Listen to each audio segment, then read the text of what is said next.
কুয়াকাটা সমুদ্র সৈকত।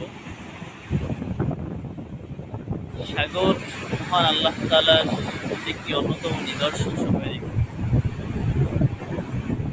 এই সাগরের দিকে তাকালে মানুষ আল্লাহ তাআলার পরিচয় পেয়ে যাবে, যার কোনো কূল কিনার নেই।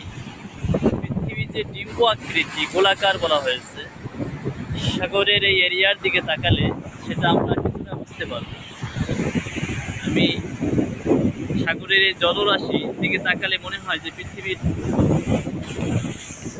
গোলাকার যে বলা হয়েছে সেটা এখানে বোঝা যায়।